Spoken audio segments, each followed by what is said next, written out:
how macaroni and cheese nearly destroyed my online course business. Let's get into it. So I remember when my daughter was in preschool, and every so often, probably once a quarter or so, the school would organize these potlucks, right?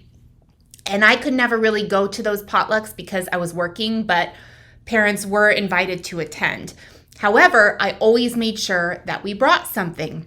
And whenever we brought something to these potlucks, I would always put a lot of thought and consideration into it. I spent a lot of time, to be perfectly honest, I spent a lot of time thinking about what bringing this dish was going to say about me as, as a mother and as a woman to all of the other preschool parents that were there.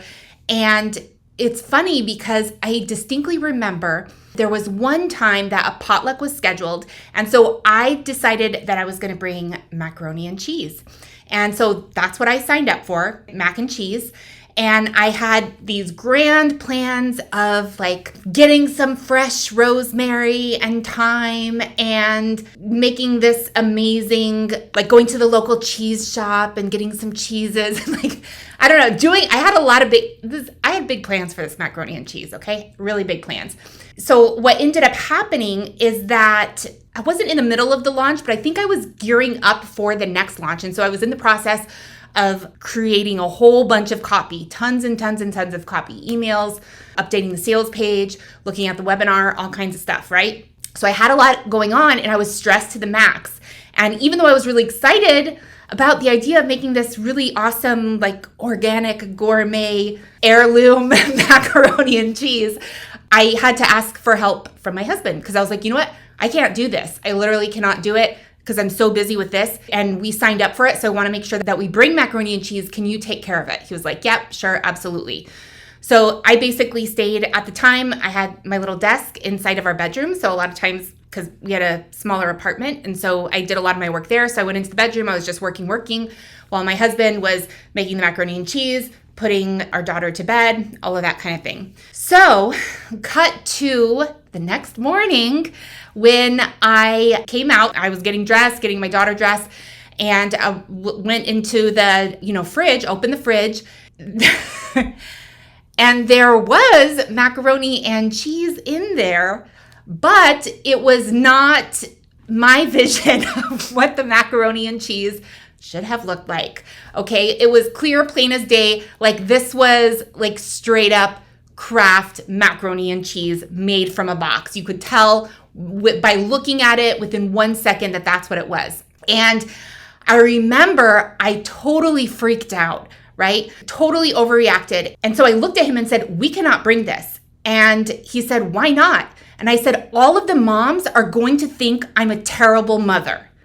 And I burst into tears, and it was really weird because I was just like, it was this literal bowl of, it was this like little, not bowl, like casserole dish of macaroni and cheese. And here I was so incredibly freaked out about it. I'm crying. I'm like, it's this whole big thing. And my husband turned to me and said, but this is what Callie likes. And you know what? He was right.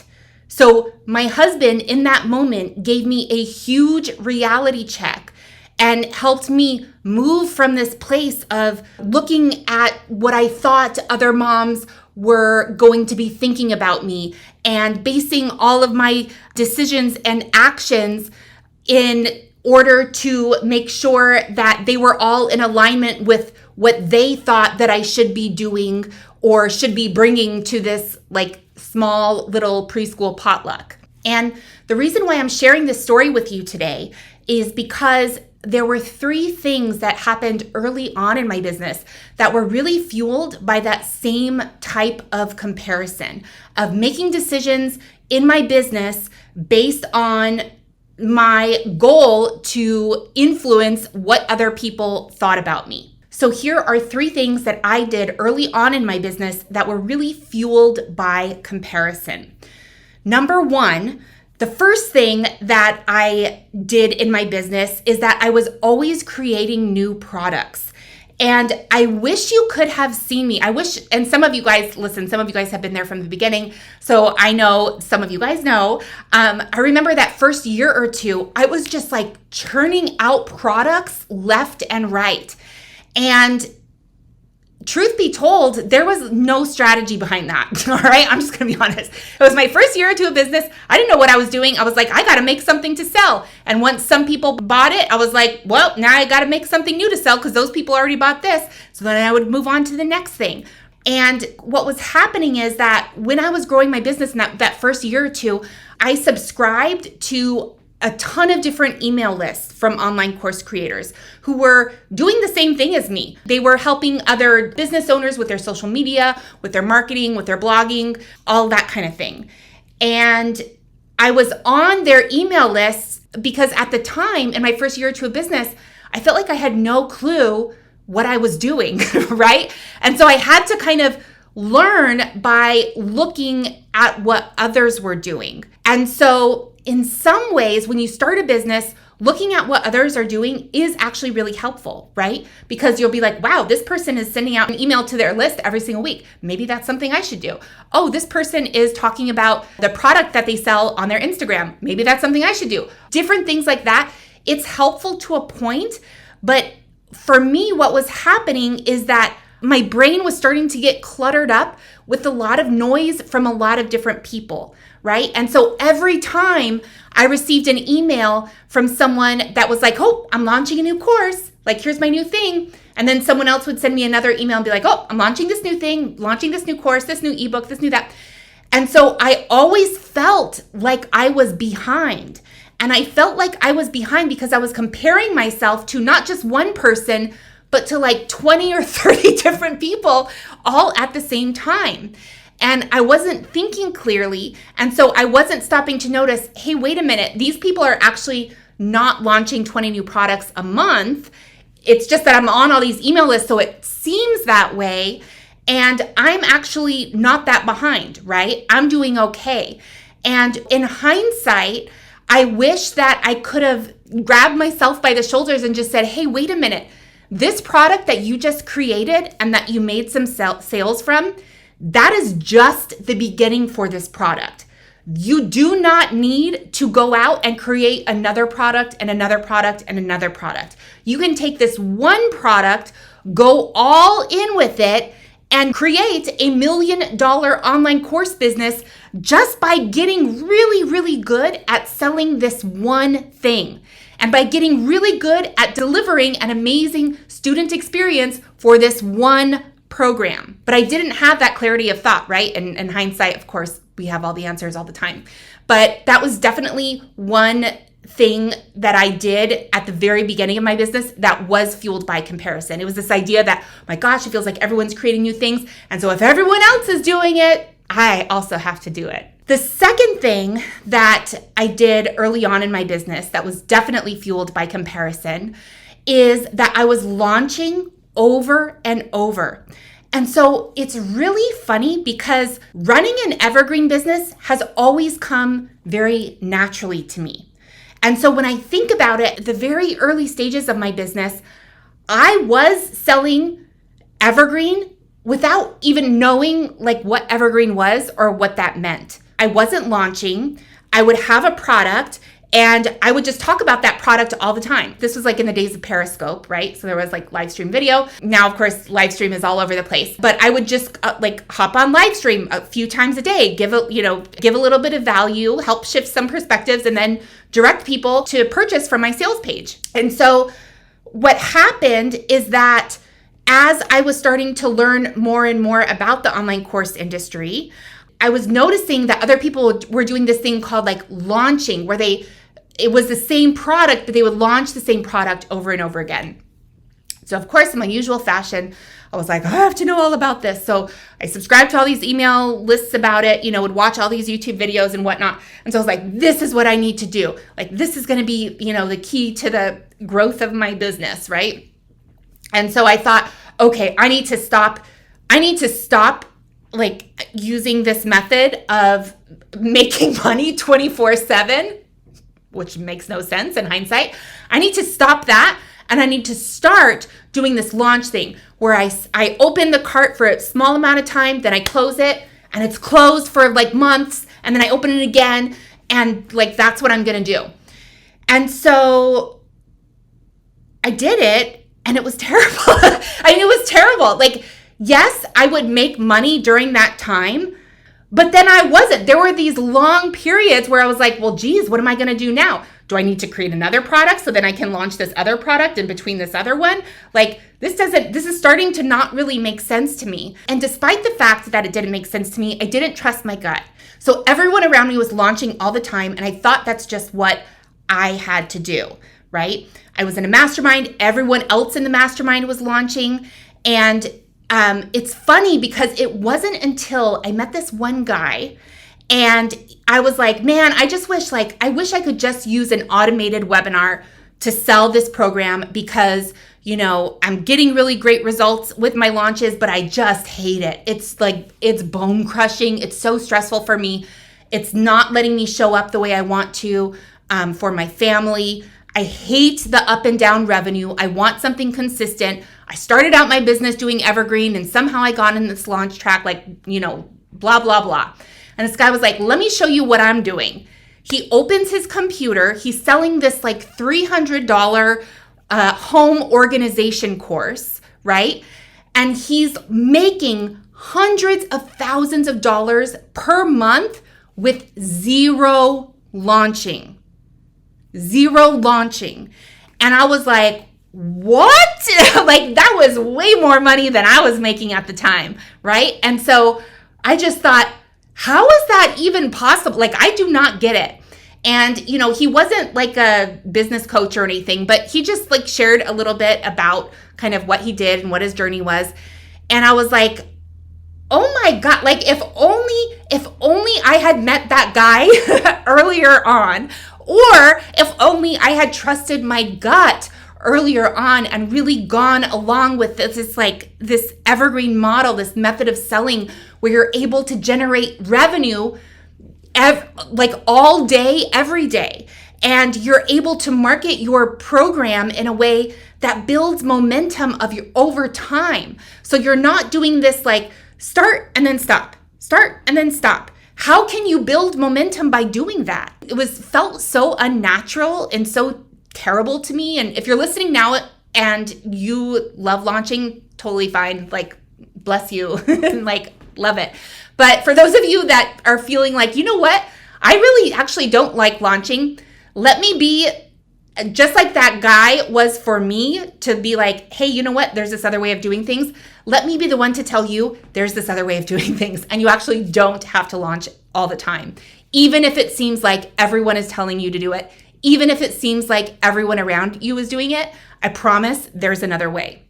The third thing that I did in my business that was really fueled by comparison was constantly telling myself that I wasn't growing fast enough, right? I feel like during that, particularly like I remember my first year of business, I was just throwing spaghetti at the wall. I'm going to be honest. I was just all over the place, up and down. And I was like, what? This is working. This is like kind of working. Oh, this doesn't work, But then my second year is when I kind of started to, I kind of had somewhat of a foundation to work from. And so, but it's funny because even though I had just started to kind of have that foundation, I was also starting to realize how much I didn't know. And I was so incredibly frustrated because I would look all around me and see all of these people that from the surface looked very successful, and they probably were very successful. I don't know. But in my head, I was constantly comparing what I was doing to what they were able to achieve superficially, right? Because nobody ever knows what's really going on, but behind the closed doors of anyone's business, for sure. But it was really, it ended up being putting me in a really dark place, because when you're motivated and when you're excited and you're able to to recognize your achievements and use that in order to like move you forward, propel you forward onto the next thing, and then you achieve that, and then you move on to the next thing. It can feel really good. But what I was doing was incredibly negative. And it was like I had this voice in the back of my head that I remember over and over again that second year.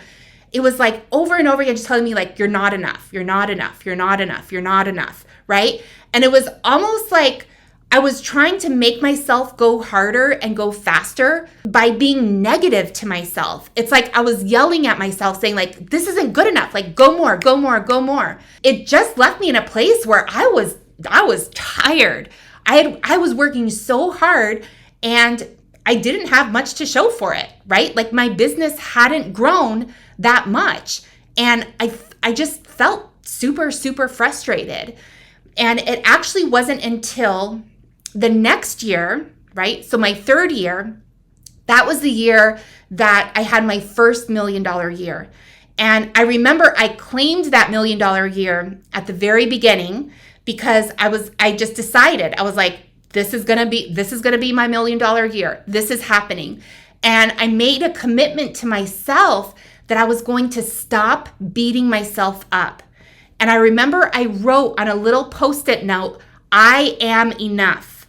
Those 3 little words, I am enough. And I put it on my desk, the little desk that I had inside of my bedroom that I worked from. And I put it on my desk, and it's like, I used that as a centering tool so that anytime like my brain would start to go off in that direction of like, oh, geez, Caitlin, again, like another mistake, another failure, gosh, like it's just not enough. You need to work harder. Seeing that there would help remind me, nope, I'm not doing it that way anymore. I'm not on that track. And it was hard at first to like retrain my brain, retrain those like neural pathways. I don't know if that's the right word. And like putting myself on a new track that hadn't been like the way hadn't been paved yet. So I had to, it felt really uncomfortable and difficult and a little bit scary because yeah, it felt terrible to constantly tell myself that I wasn't enough, but also it was what I was used to. Right? That's how I was able to achieve goals in the past by just yelling at myself. It felt like a really big risk and I felt very uncomfortable in this new way of thinking where I was like, I am enough. Now, being enough did not mean that I was perfect. It did not mean that I would never make a mistake. It did not mean that I would never fail, but it meant that I was enough, that I could do this, that I wasn't where I wanted to be yet, but I was enough with the right support to get me to where I wanted to go. It's funny, but I remember that year too. Like I unsubscribed to like all of those newsletters that I was on. And I think I did stay on like a very select few newsletters that I wanted to kind of like stay on top of. But I cut out all of the noise. And by doing that, I was really able to kind of put blinders on and stop comparing myself to others. And I just had that like one little Post-it that like, I am enough to help kind of guide me in the right direction. And it's funny because once I was able to do that, when I stopped comparing myself to others, and so I stopped having to create new product after new product after new product, I stopped having to launch. And I stopped having to tell myself, you're terrible. Like, you got to work harder. When I stopped all of that, I found that I actually had a lot more energy, to put into my business and to grow it because I started to feel better. I started to feel like I had room to breathe because I wasn't crowding myself with all of this like negative energy. And so what does this all have to do with macaroni and cheese? Well, so as you know, open the fridge door. I'm looking at this Kraft macaroni and cheese, freaking out at my husband being like, you know what? This is what Callie likes. So this is what we're going to bring. And me being like, yeah, you're totally right about that. So I ended up bringing it to the potluck. And it's so funny because I remember when I picked up Callie at the end of the school day, It was the only dish that was completely scraped clean. Like these kids had eaten every single tiny macaroni and cheese noodle, every bit of that Kraft macaroni and cheese. And I even had moms come up to me afterwards and they were like, thank you for bringing something that my kid would actually eat. Like my kid is such a picky eater. They didn't want any of this all of these other like fancier kind of dishes that people had brought, probably to impress like the other parents there, right? And so they were like, thank you for bringing that. Like my kid really, like, they loved it, da, da, da. And then I would tell them too, I was like, oh my gosh, I'm so glad you said that, because I was actually really embarrassed. I was really embarrassed and a little bit like, I felt awkward bringing this like Kraft macaroni and cheese, because everyone always brings these like really nice, like rustic, homemade dishes. And it's funny because, you know what? I have lost sight of who my target audience was, right? My target audience was my daughter. It was these little like 3 and 4-year-old kids in preschool who just wanted some Kraft macaroni and cheese. And what I was doing is when I was trying to grow my business, I was losing sight of my customer. During those first 2 years, I wasn't listening to what my customer wanted. I was comparing myself to what all the other people in my own industry were doing. And that is a powerful lesson for everyone, for all of us. And it's a lesson that I find myself, coming back to year after year after year, is that what am I doing? Is this what my customer truly wants? Are the choices that I'm making serving my customer, or am I making these decisions or these choices because I see someone else doing it and so I feel like I need to do it, or because I'm telling myself that I'm like not working hard enough and so I need to make things more complicated to make things harder? And so having that North Star of, in the case of macaroni and cheese, what does a 4-year-old want? In the case of running a business, what does your customer want? What does your customer need? So I would love to hear from you. Let me know in the comments, is this something that you relate to? Does this resonate with you? And if you enjoyed this episode, I would love it if you could leave a positive review. These reviews really increase our visibility and help us get in front of course creators who could really benefit from this message. So I really appreciate you, and I'll see you next time.